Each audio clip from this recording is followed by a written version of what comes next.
because it's really loud. I love it. I love recording in progress. So here we go. Welcome, everyone.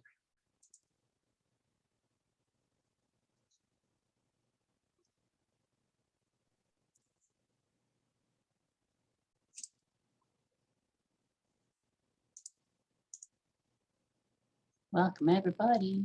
Just give everyone a few minutes to walk in the door, virtual door. Hi, Roberta. How are you? I'm good. How are you? Fine. Where are you? I see a crib behind you. Well, actually, I don't even know why I have it. We had my grandson was here last year, and we still have the bed there. You never know when you're going to need it again. Yeah, we're waiting to see them back. There you go. You'll be prepared. I like it. The noise you can explain away, but then things started moving. This seat, folks. Even nice to see. Oh, a twofer. We're gonna count, Jennifer, when we keep the tally of how many people are here, it'd be like, actually, it's Anna and Liz, so that's 2 for 1. I like it. I'm just gonna assume that everyone I can't see is 2. And all of you who are on here, you have someone lurking behind you, so we're just gonna double. Actually, Jennifer, there's 3 of us. There's 3 of us. Love it. The dog counts, the cat counts. No, we're not counting any cat. We have 3. I have a dog, so I'm not gonna comment. Audio's not on, I think. No, I did. I unmuted it. You unmuted? Yeah, you're muted. Jennifer, whenever you tell me to start doing it, like give them a few minutes to start. Get started. Hi, everybody. Welcome to Stuff You Didn't Learn in Hebrew School. I don't know about you, but I did not learn stuff about dreams in Hebrew school outside of like Joseph. He's our most famous dreamer, and that's the one I heard about. And we are going to talk about Joseph because you kind of have to talk about him. You can't not talk about Joseph, but it's very exciting to talk about dreams. I think all ancient people have what to say about dreams, and we are no different. We are an ancient people, and we have a lot of things to say about dreams. The question is, are we consistent with what we say about dreams? And even if we're not consistent, what does our tradition say about what your dreams mean, and how can you interpret your dreams? What do your dreams, how do they work? How do they get there? What if you don't like the dream you had? How do you negate a bad dream? There's a lot of stuff about that. And yeah, probably some Freud thrown in there too. So, but he was a Jewish guy. So this is gonna be fun. This is gonna be a good one. All right, I'm excited. Without further ado, oh God, sharing my screen. Oh, where am I? Here? No. How do I share my, oh no. Okay, I can do this. I swear I'm like a young person. But I don't see. Let's say share. Let's just see what happens. There we go. Cool. Now you can see my screen. Wonderful.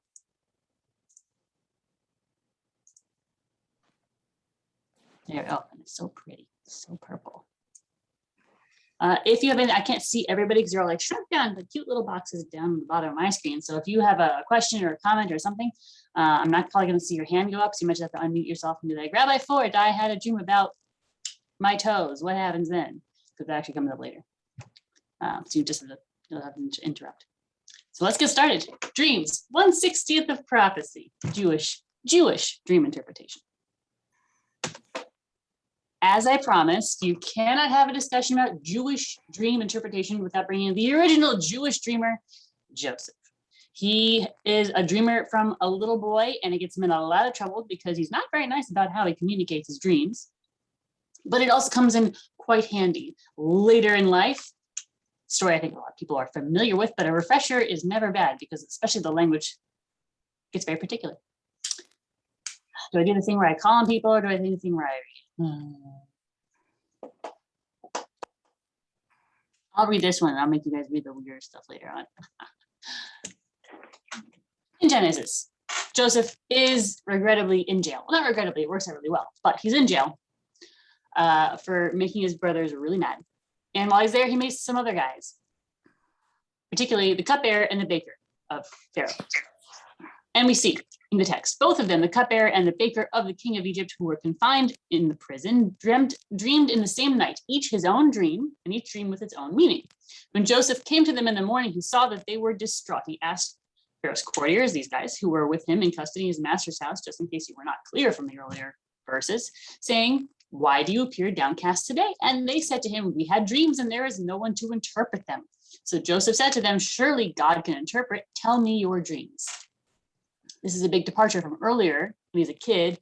And he calls his brothers over and says, "Pay attention to me. I had a dream that you all were bowing down to me." They didn't take it very well. Now his perspective is a little different. He's saying, "You guys have dreams, the two of you, cupbearer and baker.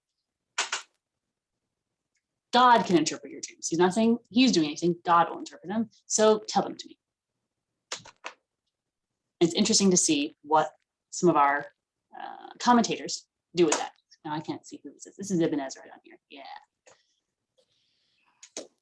Of note, these guys do not agree with each other. Start on the left with the Ibn Ezra, who's earlier. Ibn Ezra takes this line, "Surely God can interpret. Tell me your dreams." Ibn Ezra says, its meaning is that the interpretation of dreams belong to the divine because God knows the future. Okay, so this is where we start to hear the prophecy stuff. You should hear it earlier. We're going to get into that. God has revealed what is going to come to pass in a dream to one who has been selected, and it therefore makes no difference whether I interpret a dream for good or ill. So he's taking the responsibility for the interpretation, in fact, and anything to do with the interpretation out of Joseph's hands entirely. He's saying, he's putting the words in Joseph's mouth. Like, I'm not the one, like, it doesn't matter what I interpret the dream is. The dream is what it is. I have no role to play in that. Since this is so and all interpretations belong to God, do not be concerned about telling me your dreams. The point is, only God knows the future and what will come to pass. Hence, my interpretation can in no way influence the outcome of your dream. What will be, will be. This is important. Ibn Ezra is saying, he's reading backward into, the Torah, which doesn't happen quite yet, saying, what will be, and how I interpret your dream has no effect on the power of the dream. Okay, that's Ibn Ezra. On the right, you see the Ramban, Nachmanides. He actually has a lot longer of a thing to say because basically he quotes Ibn Ezra and says, but he's wrong. And this is his interpretation. He says, in my opinion, the correct interpretation of this line, surely God can interpret, tell me your dreams. Surely the correct interpretation is that Joseph is saying, do not interpretations of all dreams which are obscure belong to God? God can make known the interpretation of your dreams. Now, if it is obscure to you, tell it to me. Perhaps God will be pleased to reveal the divine secret to me. He is not removing himself from the equation. He's still saying, I'm not doing, I'm the conduit. I'm not interpreting it per se, but he's not saying that the interpretation does not have an effect on the outcome. Any thoughts yet? We're about to get way weirder, so don't worry. Way weirder.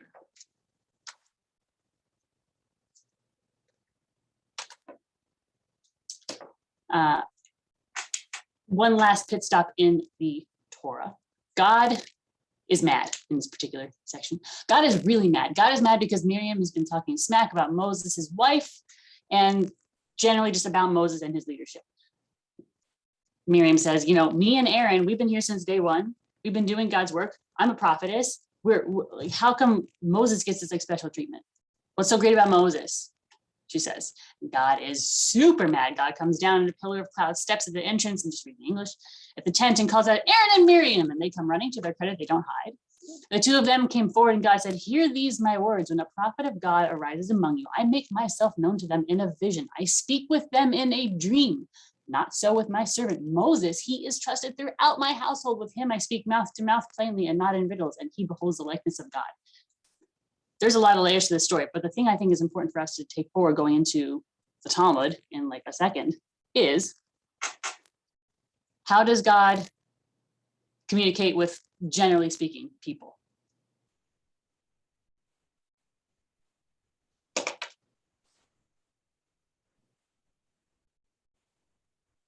In a dream, in a vision. Moses is exceptional.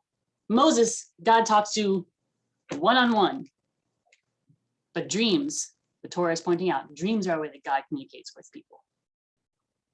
And dreams have an element of prophecy. Hold on to that information going forward into the Talmud, and again, it's going to get weird. There are good dreams and there are bad dreams. You ever had a good dream? Yeah? Ever had a bad dream? Yeah. Well, that's pretty normal. Do I just have to call on people? I don't want to call on people. Thank you for. Yeah, let's read. Rob said, 3 matters require a plea for God's mercy to bring them about. There's 3 things you have to actually actively try to get from God. And you're going to have to ask for God's help and mercy. A good king, a good year, and a good dream. Rav Hista said, a dream not interpreted is like a letter not read. A dream not interpreted is like a letter not read. And Steinsaltz, Dean Steinsaltz, Rav Steinsaltz, very sadly died last year. Huge loss. He was very old, but still a huge loss and brilliant. I put his kind of interpretations and commentary in the italics between the bold. The bold is the original translation. Steinsaltz says to kind of continue the train of thought in the Gemara, because we're in the Talmud now.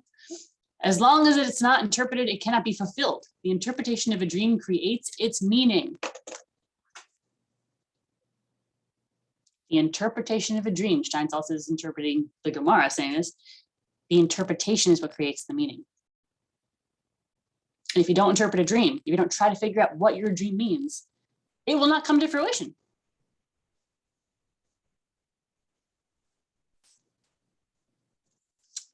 Continuing on in the Gemara, the bold text, a bad dream is preferable to a good dream. Curious, wouldn't you want a good dream? I see confused faces, so that's exciting. Steinsaltz explains this, saying, a bad dream makes you feel remorse for something and then you repent, which is positive. Okay, Steinsaltz, sure. Rav Chisda said, a bad dream, the dream of sadness is enough. A good dream, the joy is enough, meaning the sadness or joy engendered by a dream renders the actual fulfillment of the dream superfluous. Yeah, I think this makes sense. It only gets worse from here. I love it.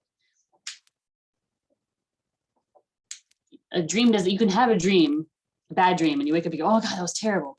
Like, it doesn't have to come true to have had the effect. The effect is you are sad, you are distraught. A good dream doesn't have to actually happen in real life because the dream itself made you feel a certain way.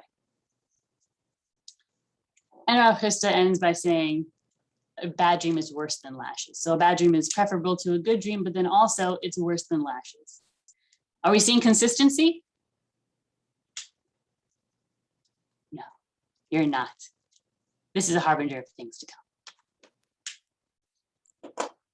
What's the timetable for dreams coming true? You know, is it immediate? Is it going to take some time? How much time? How long do I have to wait if I have a dream about, like getting a great job, winning the lottery? How much time has to pass before that actually comes true? The fact that you're having this conversation, though, I think, means that a lot of the rabbis, believed very sincerely that dreams were literal prophecy and they were literally going to happen. At least enough of them thought that to have this conversation. Rabbi Levi said, one should always anticipate the fulfillment of a good dream up to 22 years after the dream. There you go. If you're wondering how long might it take your dreams to come true, 22 years. In that range, 22 years. Where do we derive this? You laugh, but maybe you're still waiting. Maybe it's not 22 years yet. We derive this from Joseph because of his dreams. He was 17 when he's feeding the flock, 30 when he stood before Pharaoh, from 17 to 30, how many years are those? You have 13, you had 7 years of plenty, 2 years of famine, as well as 22, boom, 22 years is how the rabbi math works out. And that's how they determine you have 22 years between having the dream occur and maximum amount of time it will take for the dream to take effect. Anybody still waiting on their dreams to come true? You got time. You still have time. Unless you don't want it to come true, in which case it's going to sweat it out. Do good people have good dreams and bad people have bad dreams? You have, maybe that's a logical thing to think, right? Well, not necessarily, according to the Talmud. And by the way, this is all in one long chunk of Talmud. It's just like just going for like many dapim, many pages of like double-sided pages about dreams. Rav Huna said, a good person is not shown a good dream, and a wicked person is not shown a bad dream. Rather, a good person is punished for relatively few transgressions that they committed with bad dreams, and a wicked person is rewarded for their relatively few merits with good dreams. And they figure this out by saying, well, because King David, what a good guy, sure, never had a good dream his whole life. And Ahitophel, who was just a terrible advisor and advised many terrible things, most of which are R-rated actually, and he never had a bad dream his whole life. So to me, it sounds like when the rabbis are saying like, oh, if you're a good person, bad stuff happens to you, it's because good stuff will happen to you in Olam Haba. It's like their way of trying to like justify things, but maybe I'm just being a cynic. Thoughts? Questions, comments? Don't give me that look, Jennifer. You a cynic. Anyone ever have a bad dream? No one's ever had a bad dream? I have. I've been having bad dreams all week, actually, like full of catastrophes, and every day it's a different kind. Then I am very excited to give you options to perhaps Jewish options to deal with those dreams. Option number one. Why don't you read this one, since this is going to be very relevant? Okay. Let's see if I can pronounce it all correctly. I know, you got a Yohanan. Rabbi Yohanan said, one who has a dream which makes the soul distraught should go and have it interpreted before 3 people. The Gemara is surprised by this. Interpreted, didn't Rav Hizda say a dream not interpreted is like a letter not read? If one is concerned about a dream, why would they actively promote its fulfillment? Rather, yeah, right? Like, why would you interpret? We just learned if you interpret a dream, that's what makes it happen. So why would you want to interpret a bad dream? And then it's going to happen, it's going to become true. They save themselves. Continue. Rather, say as follows, they should, hold on one sec, they should better it before 3 people, bring 3 people and say to them, I had a good dream. A good dream. You're Mhm. lying. Yeah, I was gonna say that sounds like lying. Well, it's you're trying. It's very like, what's it people say like now, like manifesting. It's like you're trying to speak it into being. So you had a bad dream, you get 3 people, a quorum, and you go, I had a good dream. Continue, because it gets weird. Okay, interesting. This is making me think. And they should say to the dreamer, it is good, and let it be good, and may God make it good. May the decree upon you from heaven. May they decree upon you from heaven 7 times that it will be good, and it will be good. Mhm. Afterwards, they recite 3 verses of transformation from bad to good, 3 verses of redemption, and 3 verses which mention peace. So lots of work.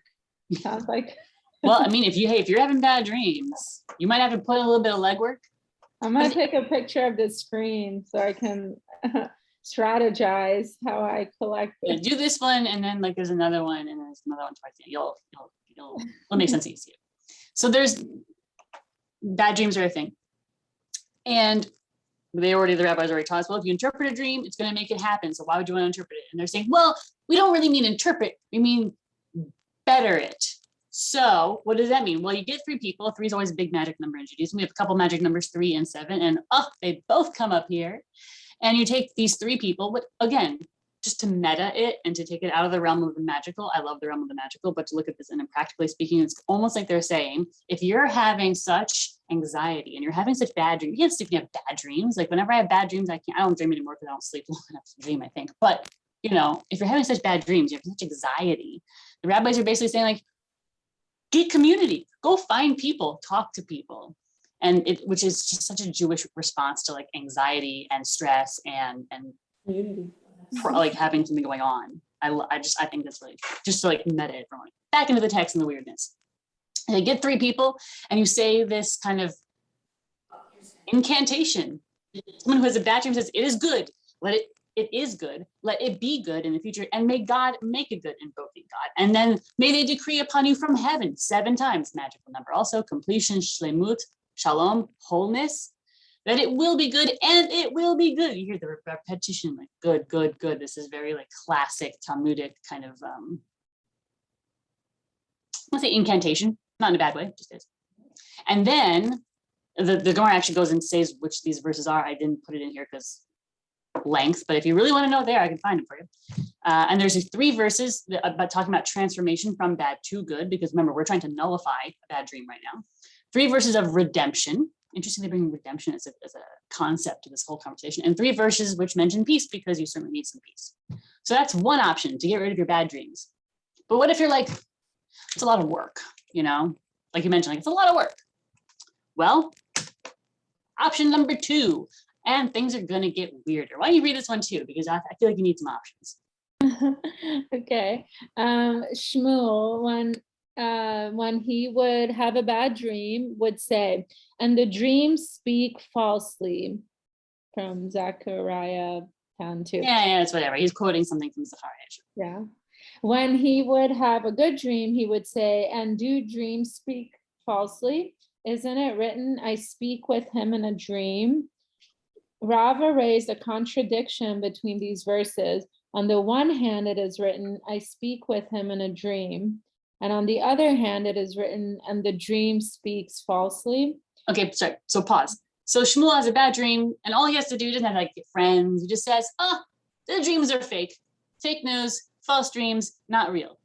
And if he has a good dream, he goes, do dreams speak falsely? Doesn't the Torah say, I speak with him in a dream, which is from the numbers that we already learned?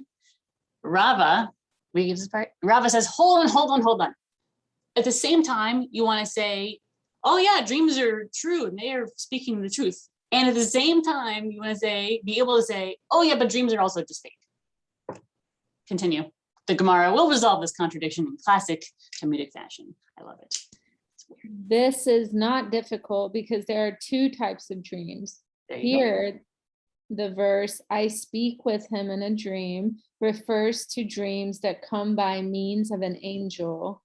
Here, Here, the verse, and the dreams speak falsely, refers to dreams that come by a means of a demon. There you go. So both, you can stand there and say, Shmuel can stand there and say both of these things and not be lying or saying to me he doesn't think is true, because they can both be true at the same time. Because when you have good dreams, the Talmud is saying, a good dream is true and comes by means of an angel. And a bad dream is false because it comes to you by way of a demon. Problem solved. I should have added this to my demons class. That class is already so freaking long. But kind of funny, right? Talk about picking weird, everyone's like, oh, conservative Judaism, pick and choose Judaism. And there you go, pick and choose Judaism. Okay, what if you're not like the world's best dream interpreter? Are there professionals out there who could help you? There were.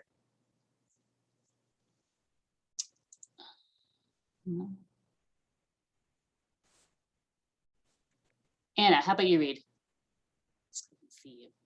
I will read this one.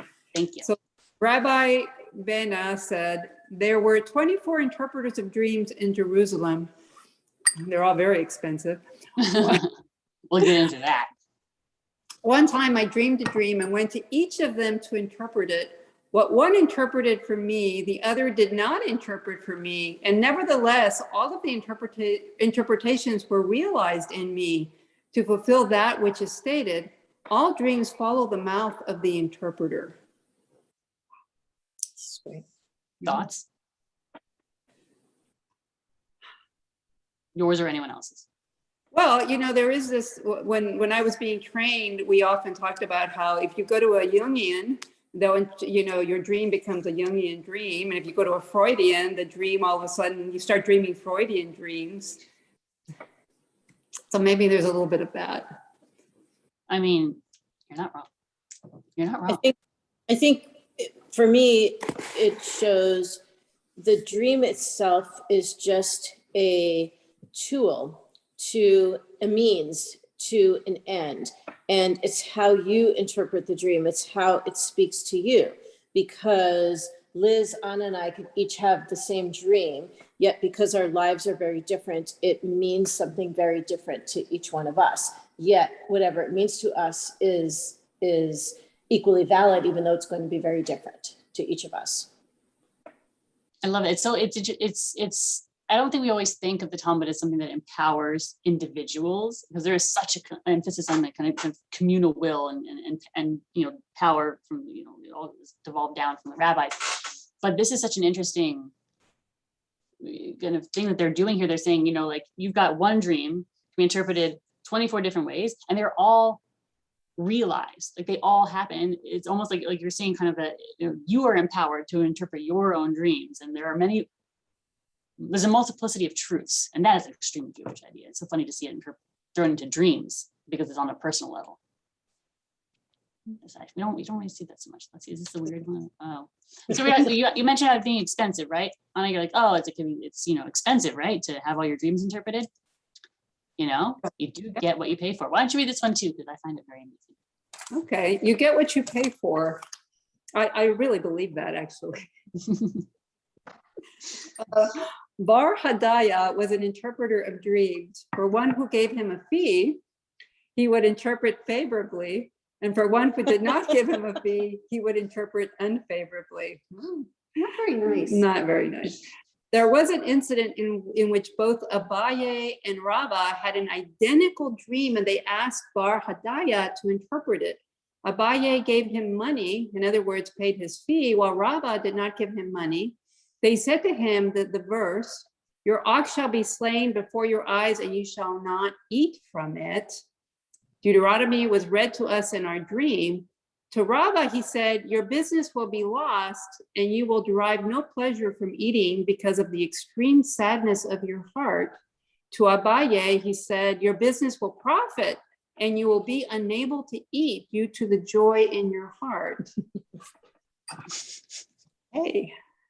This section, this is, the thing we're trying to squish a lot of information in. We're in Brachot, like 55b. This goes on for like 2 dapim. It just goes like front and backs, it just goes on forever, because Abaye and Rava they go to him. He must have thought like they were just ridiculous having all these dreams. They're like, okay, Bar Hadaya, like we had the same dream about this verse. We had the same dream about this verse. And like one would pay, one would not pay. And no matter what the verse was, there's a verse that, all your children will all leave you. And they both brought the same, we had a dream about the same verse. All your children are going to leave you. What does it mean? And, Abaye, who paid, was told, oh, it means that you're going to have so many children, then they're all going to get married, and then they're going to go live with their spouses. And to Rava, who didn't pay, he'd be like, your children are going to be taken away into slavery. And it's just, I find it amusing that you get what you pay for in dream interpretation and in other things. So don't skimp out if you're getting your dreams interpreted. Tip your waitress. You can charge a little money. I love it. Now I need you to start, you don't have to, this isn't like a requirement, but start thinking about like your own dreams. So now we're going to get into like some specifics. I'm not going to keep people like volunteer. This isn't like class, but I mean, it is a class, but this is not that kind of class. You're not kids, but start thinking about some dreams that you've had. And maybe the Talmud has what to say about them, because actually the Talmud has so much to say. I had to like edit it down significantly, but the Talmud has a lot to say about dreams and what specific things in dreams mean. And it doesn't always mean what you think, for both good and bad. So anyone ever had a dream like your teeth are falling out? It's a very common, apparently, dream. Like I've had that dream, because I think there's teeth and hair. There's like a really common, like having this dream that your teeth are falling out, your hair's falling out. That's like a very common kind of dream that people have. So I'm like holding it like this bar is blocking my view. Okay. This to read. Once I take a picture. Somebody want to read what happens if you dream about your body parts falling off? There's an extensive list of body parts.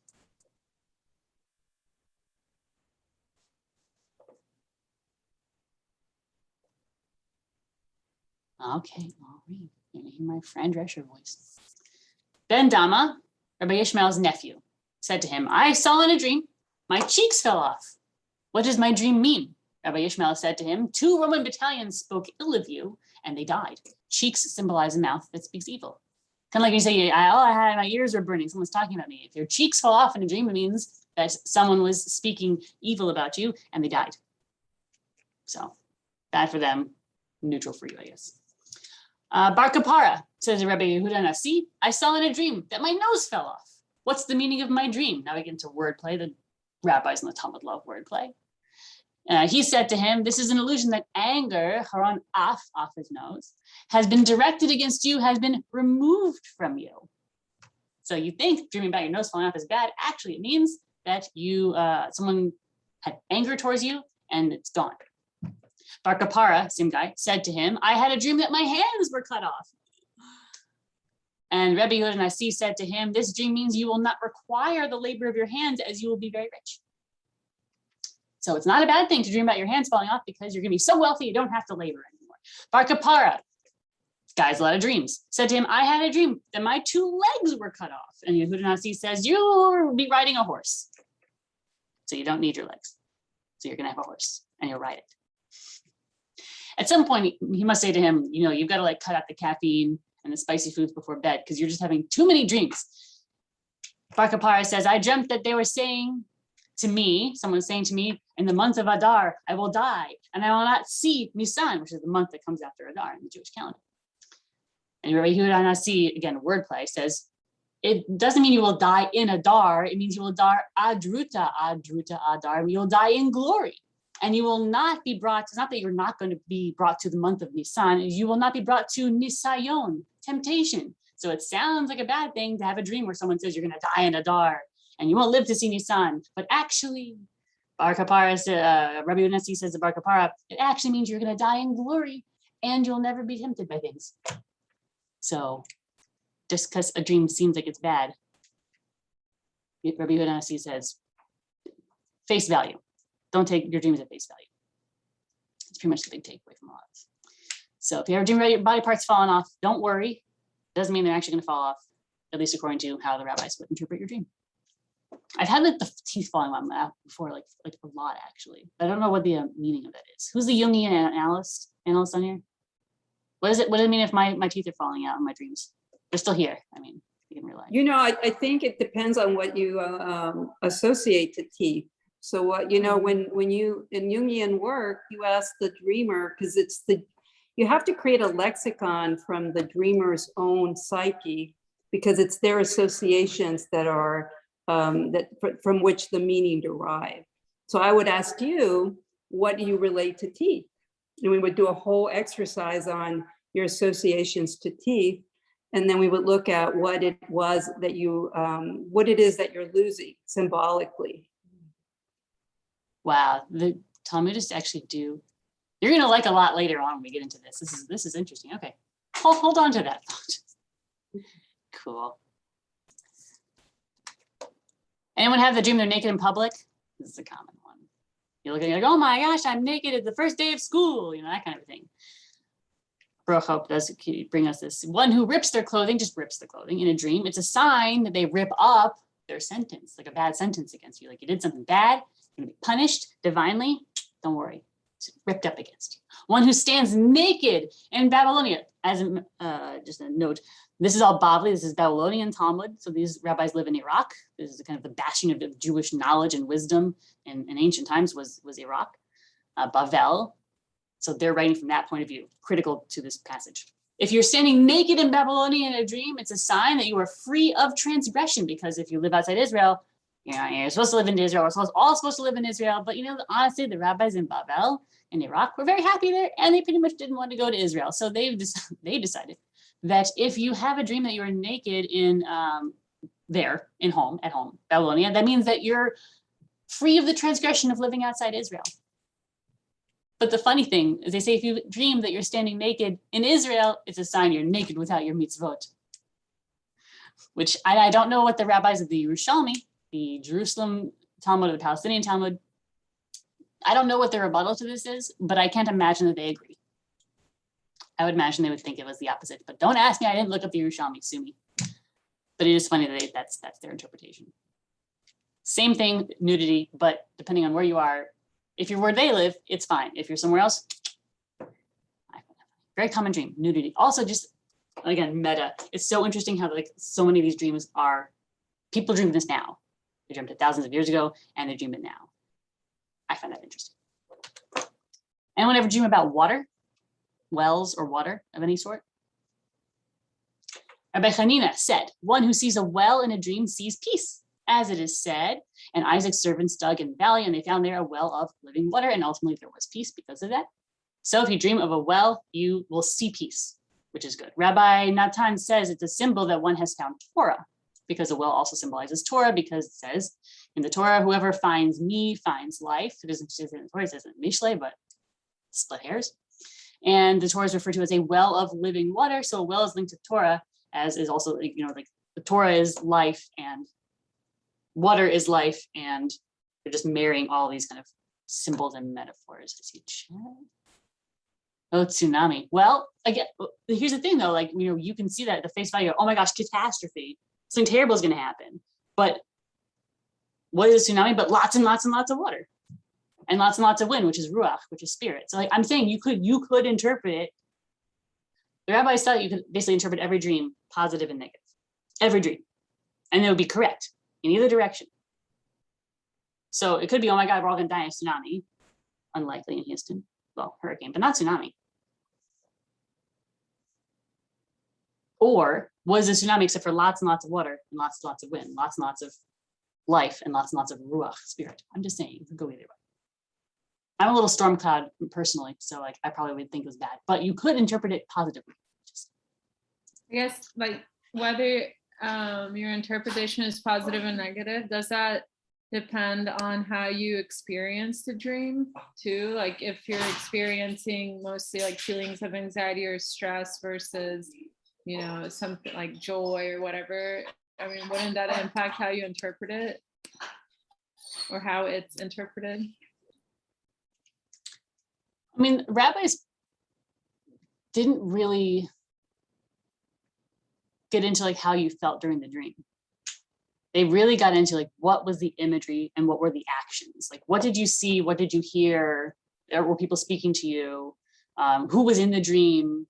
But they really were very divorced from like the emotionality of your dream. It really, I'm like, it's extensive how much they put in. I had to like really trim it down. I'm trying to think if there's anything. It's kind of later that people talk about, rabbis and commentators talk about feeling. And it's only if what you feel from a dream is negative, how to negate it.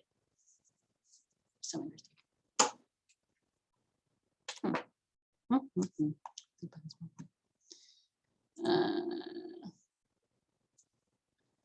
Okay, stuff in your dream. I don't remember, I can't even think about dreams, like specific things I've seen in my dreams, but the rabbi, and this is, again, I had to like trim it down a lot, but they get into like an extensive list of things that might come up in your dreams and what they each mean, like every single thing.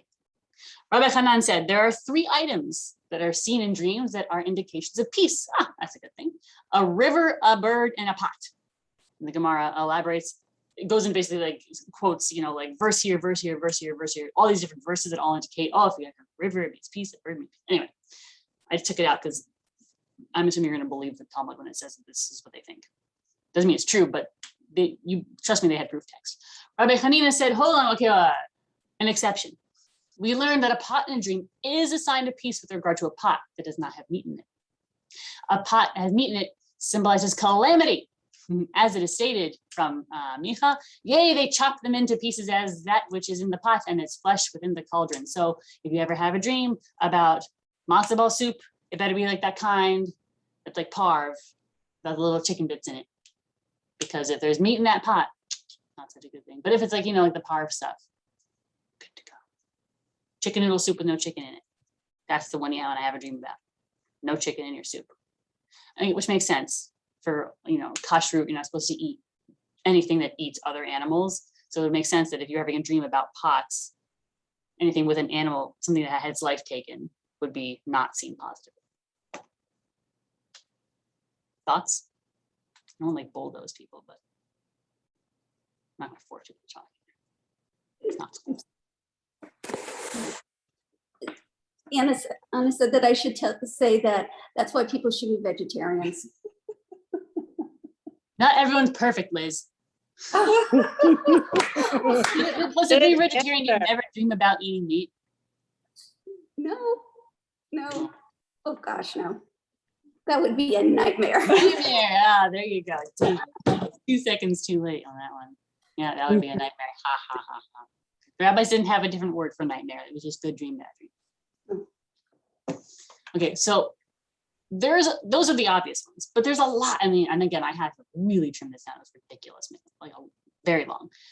There's a lot of things the rabbis say that you dream about, and they're ambiguous. It's not obvious that there are things that are positive dreamed about or that they're negative dreamed about. So I literally just had to pick 4 because they just go on forever. If you dream about this, and like here, there's a lot of things the rabbis say if you dream about, it could be positive, but also they say it could be negative. And the key is to say the verse related to the thing you dreamed about that is positive before the negative verse kind of makes it into the negative interpretation or connotation of whatever it is you dreamt about. Like, have you ever dreamt about grapes? That could be positive. So the first thing you got to do when you have a dream about grapes is you have to quote Hosea, which is, I found Israelite grapes in the wilderness. And you have to do that very quickly. They're like, gotta do it. Before a different verse, the negative connotation can precede it in becoming reality. Their grapes are grapes of gall, their clusters are bitter. Oh no. Do you dream of a mountain?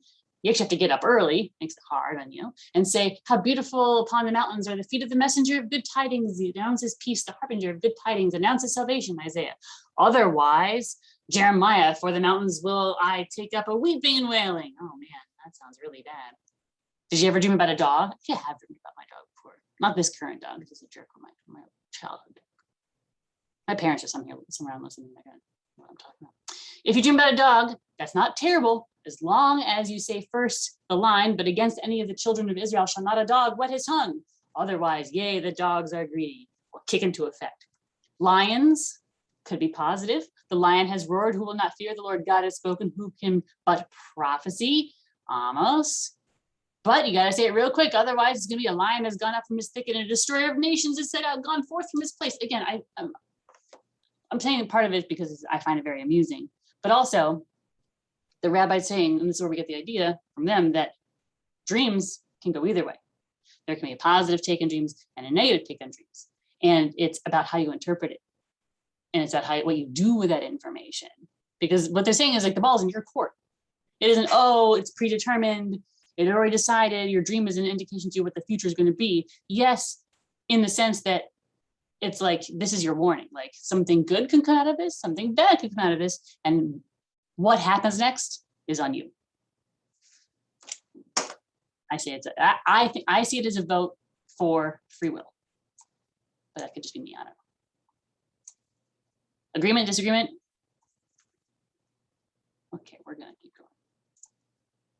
Oh, sorry, we're gonna get PG-13, but everyone here is old enough, I think. So, oh, where's my Jungian, my Freudian? That's what anyone wants to read this one. I'll do it. One who dreams that he had relations, yes, those relations, with his mother, or M, he should anticipate attaining understanding, as it is stated, yea, if you call for understanding, from Proverbs. And in this homiletic interpretation, is considered to be the equivalent of M.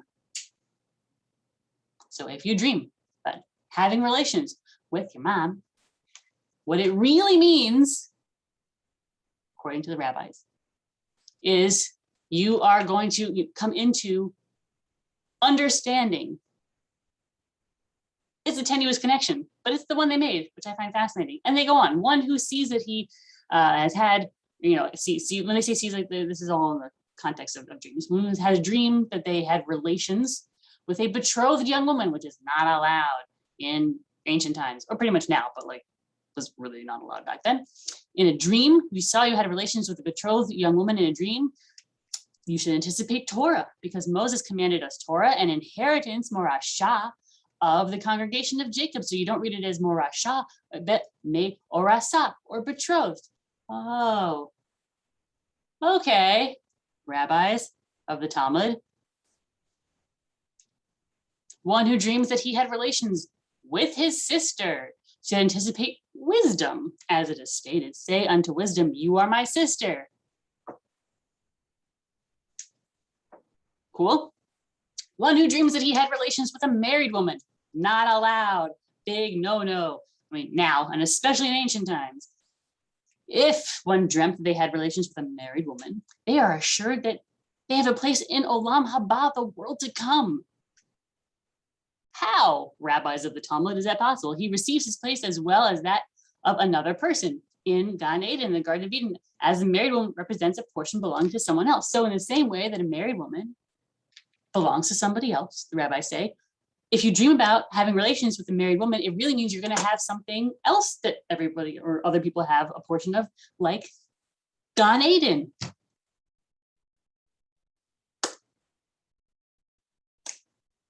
They do add a caveat to this one. My guess is because it's the most likely. They say this only applies in the case where he does not actually know her and was not thinking about her that evening. He just, saw some random woman and then had a dream about her by chance. Anyone want to share their thoughts on this before I share my thoughts? Like why this is being said? Please. Rabbi, what I find peculiar, and I'm trying to read and listen at the same time, No, sorry. is that all of these are grievous sins. They're all sexual, but they're all interpreted as something positive. That seems odd that a bunch of old men would interpret them that way.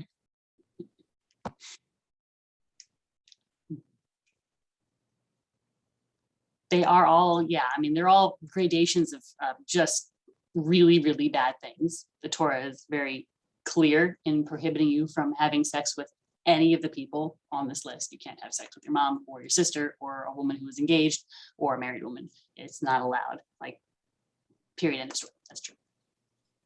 But Rabbi, can you comment on what is Judaism's position on having a thought or a fantasy or a dream? These aren't actions. I mean, you really only see kind of like the policing of thoughts come up in the 10 Commandments as far as like coveting. You're not allowed to covet your neighbor's anything, wife, business, stuff, slaves, whatever.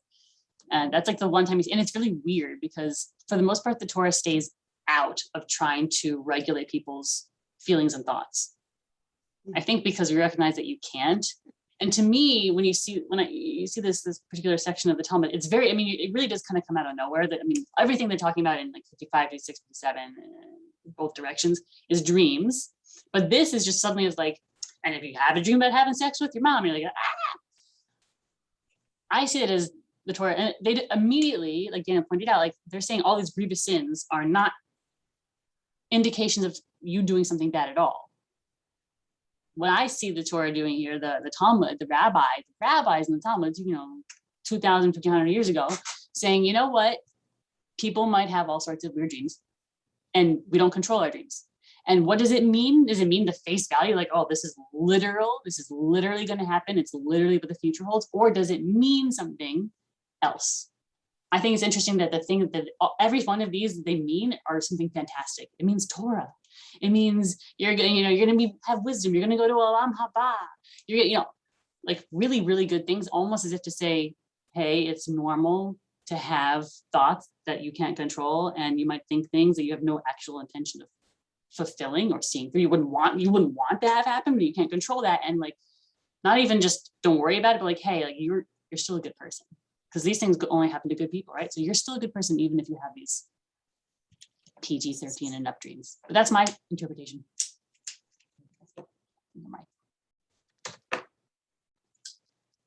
So is it prophecy or is it not prophecy? Well, there are 5 matters in our world which are 1/60th of their most extreme manifestations, and they are fire, honey, Shabbat, sleep, and dreams. Our fire here on earth is 1/60th of the fire of Gehenna. Honey is 1/60th of manna. So we get the idea, what does manna taste like? It tastes like honey, but better. That's idea. It's 1/60th as delicious as manna. So imagine how delicious manna is. Shabbat is 1/60th of Olam Haba, as relaxing and joyful and spiritual as your Shabbat is. That's only 1/60th of all of the of what the world to come is. Olam Haba. Sleep is 1/60th of death. And dreams are 1/60th of prophecy. That's where we get the whole 1/60th of dreams are 1/60th of prophecy. It literally comes direct from the Talmud. Talmud to you, direct from the source. I'm doing good on time. Okay. Or, and we talked about this before, so there's 60th of prophecy, or are you being influenced by something else, the things that you're dreaming? I don't know, how about you read this, because it's kind of like what you were talking about, so I'd be interested to hear your interpretation after. Yeah, so Rabbi Yonatan said, a person is shown in a dream only the thoughts of his heart when awake. Steinsaltz, how will you know the thoughts of your heart? By their being revealed to you in a dream. Rava said, know that this is the case, for one is neither shown a golden palm tree nor an elephant going through the eye of a needle in a dream. Steinsaltz, in other words, dreams only contain images that enters a person's mind. You know, in the Jungian tradition, a dream is an image of a person's unconscious psyche. So you're actually being shown what is unconscious in a dream. You have to work on deciphering what that is. Interesting. Yeah. The Rambam, and I couldn't find the original, and I don't like showing things about the original, but the Rambam says that he kind of, I think he takes kind of this and kind of goes with it, saying that dreams are in, like, he didn't have a word for, like, your subconscious mind, but he definitely believed that there were, like, levels to consciousness, and that dreams are kind of like, they are influenced by, like, your subconscious and your kind of imaginative part of your brain. It's both what you've seen in real life and kind of your brain doing things. And it's up to you to kind of figure out what that means. Well, in addition to that, in order to understand what a dream means, not only is the dream showing you what you're unconscious, it's also influenced. There's a context to every dream, and the context is what's going on in your waking life. So in order to understand a dream, you have to also look at the context, or in other words, what's going on in the day preceding the dream. So you are being influenced by what you're perceiving and experiencing. So exactly, yeah. And I think in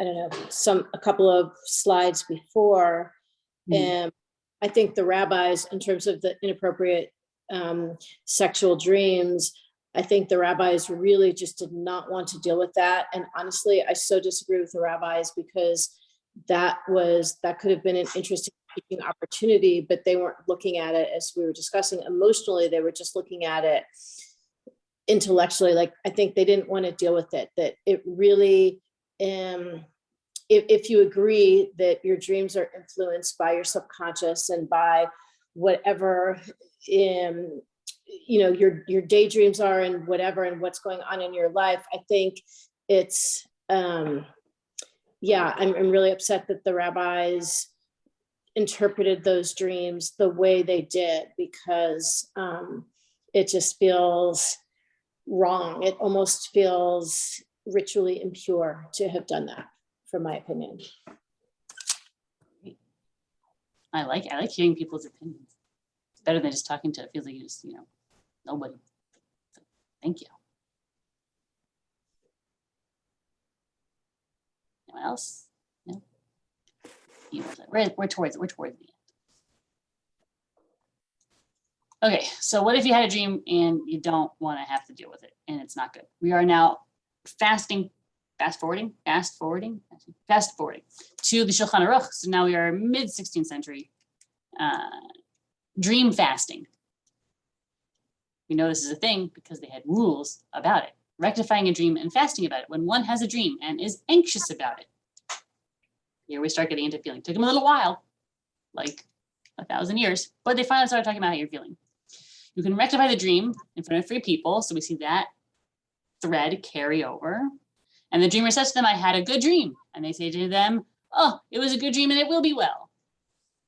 So, and that the Kabbalists around the same time, they also had this Tanit Chalom, or a dream fast, to ameliorate Yeah, I spelled it right. I misspelled it, don't judge me. Bad dream. So if you have a dream and you want to get rid of it, they introduce this concept of fasting in order to kind of negate it. So they go beyond the kind of the incantation part, or kind of add on to the incantation aspect, and they introduce fasting. And we know that it was not an uncommon practice because they have a ton of rules in Shulchan Aruch about when you can't fast. Like you can't do a dream fast on Purim. You can do it on Shabbat, but then you really can't fast on Shabbat ever. So they have all these like weird rules to try and like get you to not do it and to try and do something else to make it up. Okay, so how long do you have to fast for? Can't find it. Oh, I don't think it's like dropping a Torah level. Oh, good thing. If anyone really, I mean, I could delve deeper, but it's like the sources on it are murky. Well, it can't be for a full 7 days because Shabbat's in there. Yeah, I mean, yeah, you can't. And then they have all these rules like, well, what if you have to do your dream fast on Purim? And you can't fast on Purim. So yes, the details, I would have to look it up. To me, the most important thing to take out of this is that clearly people were having dreams that they felt anxious about and they wanted to ameliorate, but not just like, oh, I want to nullify the dream, but I want to like rectify, I want to address the anxiety that the dream is bringing up in me, or I want to address the anxiety that's causing the dream in the first place. And so our later sources, Shulchan Aruch, and that's really how we live our lives at Shulchan Aruch and not the Talmud, are saying like, okay, let's deal with that, because that's clearly what's affecting people, and we need to like give them tools. What if you don't want to ameliorate your dreams or nullify them? What if you just want specific dreams and you'd like to request a certain dream? I remember as a kid like really wanting certain dreams to happen, or like I would like want to repeat dreams because I really had a dream I just loved. Never worked, but maybe it's because I didn't know how to do it.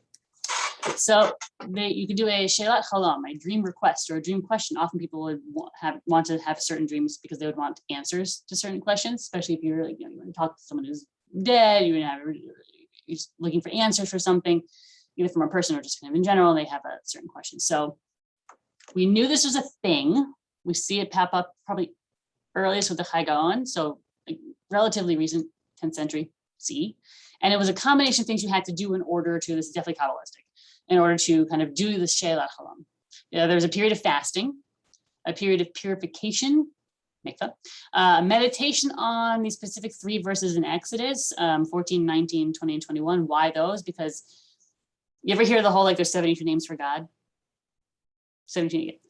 There's this idea, and it's Kabbalistic in origin, that there's 72 names for God. And it comes from these 3 verses. They took, each verse has 72 letters, and they're like, if you do the math and you run it backwards and forwards, you'll come out with 72 names for God. And I mean, I don't have, I actually do have it. You're lucky, I just taught it this morning, actually. Just a coincidence. Now the 72 names of God to pop up. That's them, 72 names of God. Boom. I am familiar with basically none of these. They're really long, big. Okay. So you meditate on those 3 verses that contain the ineffable name of 72 ineffable names of God. And after a period of fasting purification, you sleep, you wake up, boom, request granted. You'll have an answer to your question. Whatever your question is. Good luck to you. So I'm never ended on time in my life. Dreams and their interpretation, and go back to the Torah for us as Jews. We have been having dreams and trying to interpret dreams and trying to figure out what the future holds in dreams for as long as the Torah has existed. So a very long time. And I think it's pretty clear to me that the Talmud and the rabbis in the Talmud don't take a hard line in any really direction. They kind of go from you're working through things you see in your life to it's prophecy to however you interpret it is how it's going to turn out. So you can interpret it positive or negative, and that's how it's going to be. And they can hold on to all these things in tension at the same time. And I think that's just an interesting commentary on Jewish text and tradition. That's one thing. And in terms of dreams, I think that they saw dreams as being the possibility for the future, not in a literal sense, almost ever, but in whatever it is that you're working on, whatever is going on for you, whatever you're thinking about, like it could happen in some way and in some perhaps metaphorical way, not literal way. And that at the end of the day, they don't want you to shy away from analyzing yourself and what's going on for you and what's keeping you up at night and how you feel when you wake up in the morning. And I think that's really interesting and good advice for everybody. So thanks for coming to my not TED talk on 160th of prophecy, dream interpretation in Judaism. Happy to stick around and answer questions until they lock up the building, and then I have to sleep here and have bad dreams about sleeping in my couch. So thanks for coming. I'll be here. Thank you, Rabbi Fort. Can you go back to the things that were 1/60th of whatever I missed, fire and Shabbat? Boom. Thank you. Mhm.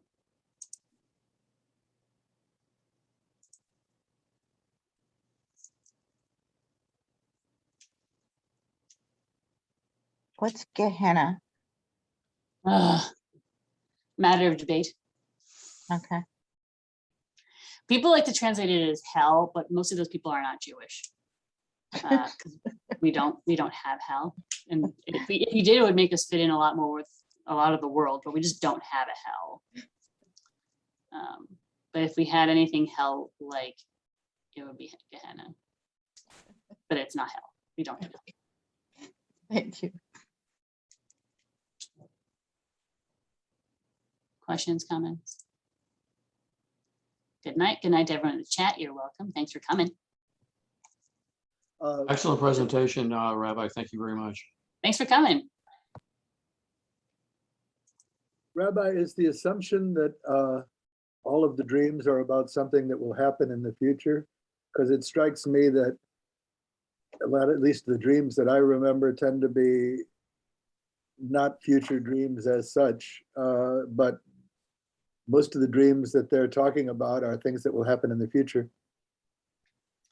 So it's the future, but also I have to like really whittle it down. They do a lot of, if you have a dream about mundane things, like things for them that for them would be mundane, like if you dream about animals, if you dream about like grain, if you dream about Torah verses from Proverbs, if you have a dream about various prophets, they didn't think you were actually going to encounter prophets in like life, but like, what does it mean? What does it indicate about you, your life, what's going to happen if you have certain dreams about mundane everyday things?